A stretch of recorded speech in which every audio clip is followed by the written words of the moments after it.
La situación hoy día, lo único que podía hacer, estaba solo, tratar de detenerlo. ¿Cuántos eran ellos? Dos.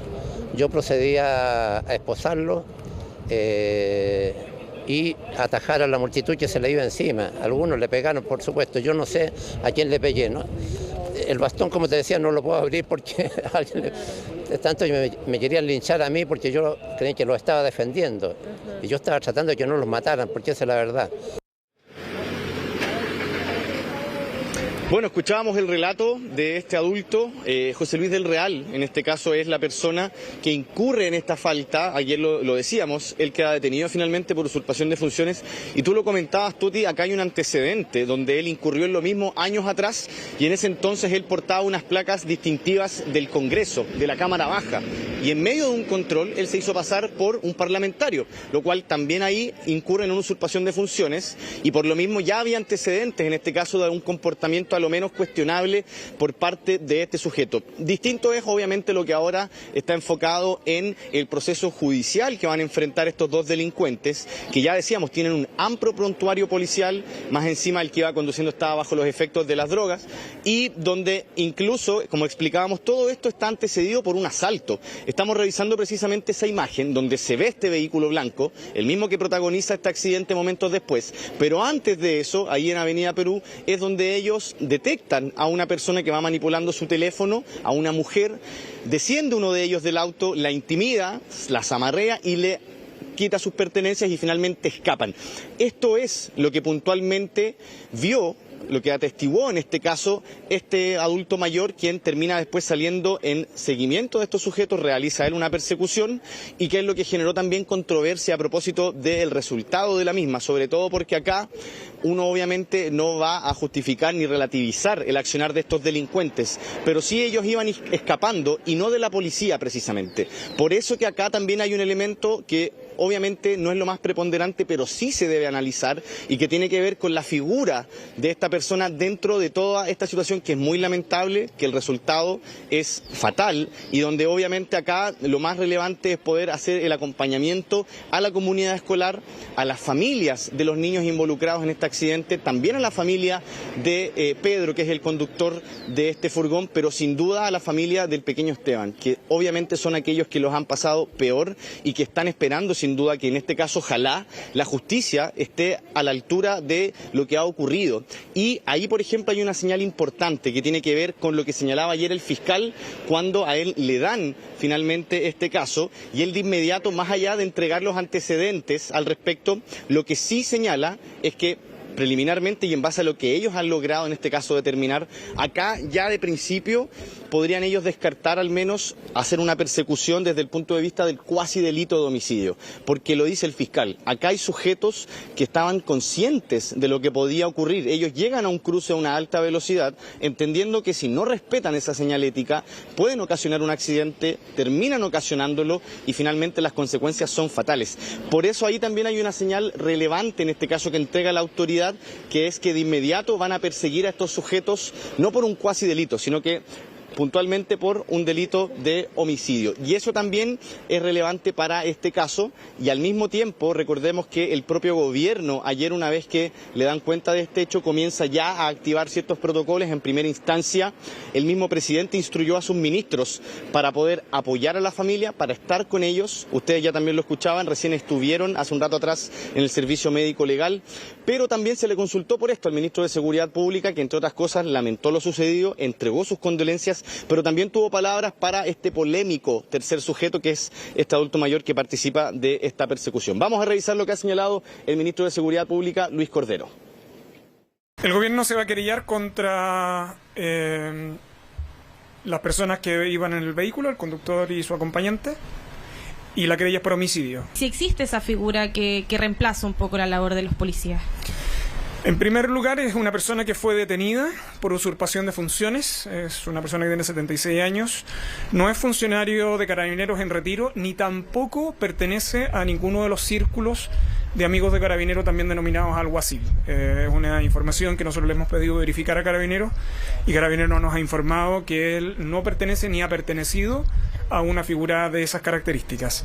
Respecto a los antecedentes que nosotros disponemos de él, es que él ha utilizado ya ha usurpado función con anterioridad. Hay antecedentes de eso desde el año 2010 y tiene también antecedentes por porte ilegal de armas. Claro, y esta situación provoca un cambio brutal en la vida, no solamente de la familia de este niño. Hay que estar atento también en aquellos niños que están heridos, que iban dentro de este furgón, cómo van evolucionando, pero también tiene un impacto muy grande en la comunidad escolar. Algo ya veíamos antes con Pamela Muñoz, van a tardar días, semanas en poder recuperarse de lo que ha pasado. Y también estoy pensando en el conductor del propio furgón escolar. En ese sentido, Nicolás, ¿qué es lo que has podido escuchar, conversar y respecto a algún tipo de ayuda que vayan a recibir en los próximos días para poder enfrentar esto? Sí, en primera instancia, obviamente dar cuenta de lo que el propio colegio, la comunidad escolar ha hecho, que una vez que ellos conocen la situación, de inmediato entregan el apoyo a las familias, también a los trabajadores afectados. Don Pedro es el conductor de este furgón, muy querido por la comunidad, que lleva más de 25 años en este rubro. Y por lo mismo es una persona que en este caso estaba muy afectada por lo que había ocurrido. Sus familiares llegaron al lugar donde ocurre este accidente y es su hijo quien en primera instancia conversa con él, y en este caso lo único que tenía presente don Pedro era saber cómo estaban los niños del furgón.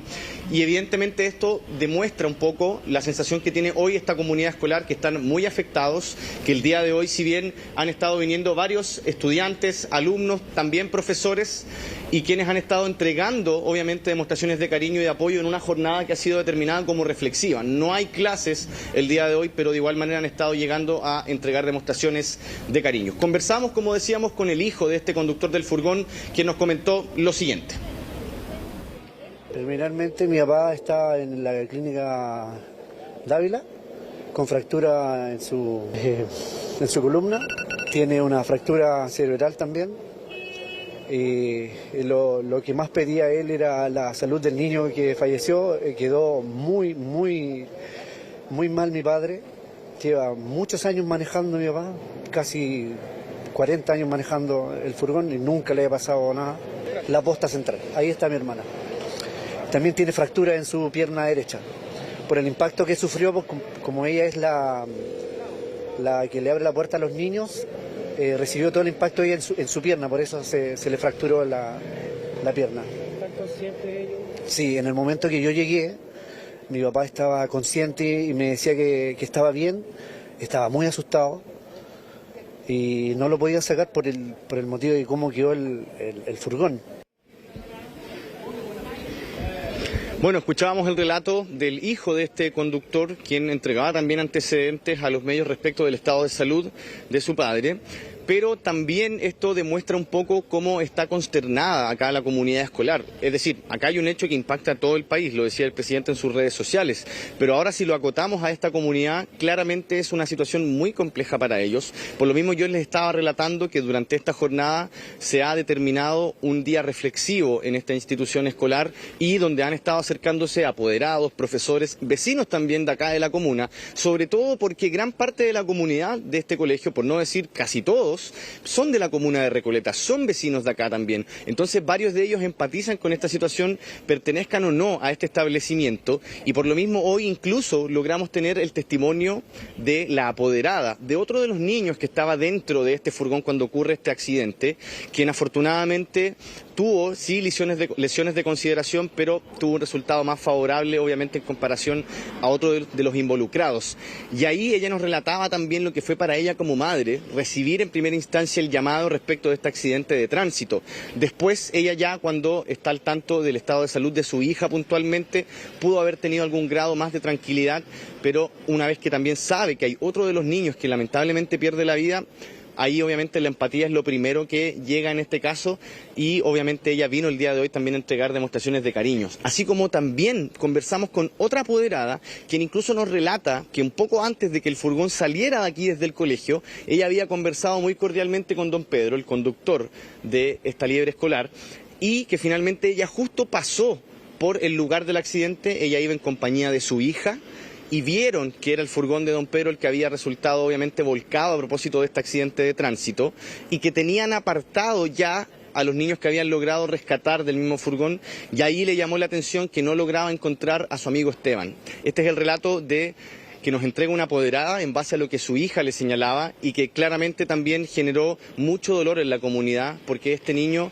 al igual que el resto de los niños, era una persona muy querida y que en este caso ha calado hondo, por supuesto, en esta comunidad este lamentable hecho. Vamos a escuchar declaraciones que hemos podido recoger hoy, aquí a las afueras de la Escuela Rafael Sangüesa en Recoleta.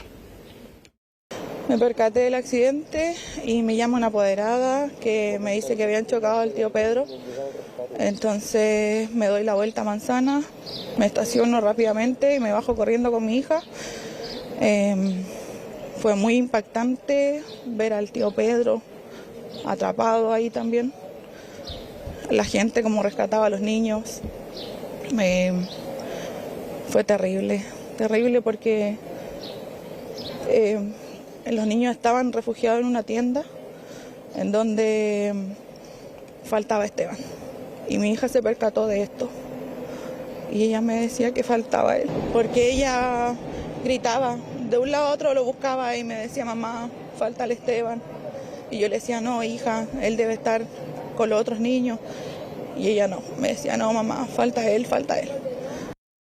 Pero ella está bien, gracias a Dios, y mis otros dos hijos no iban en el furgón, pero son del tío Pedro también. Una sensación que no se la doy a nadie. Horrible, o sea, estaba en el trabajo, gracias a Dios, en mi trabajo me contuvieron. O sea, inexplicable que pasen cosas así todavía a esta altura, sabiendo que los delincuentes ya tenían antecedentes, que andaban merodeando el sector, que tenían denuncia. O sea, inexplicable que se pudo evitar totalmente si hubiesen estado presos. Es poco lo que recuerda del golpe. No es mucho lo que me habla sobre el accidente.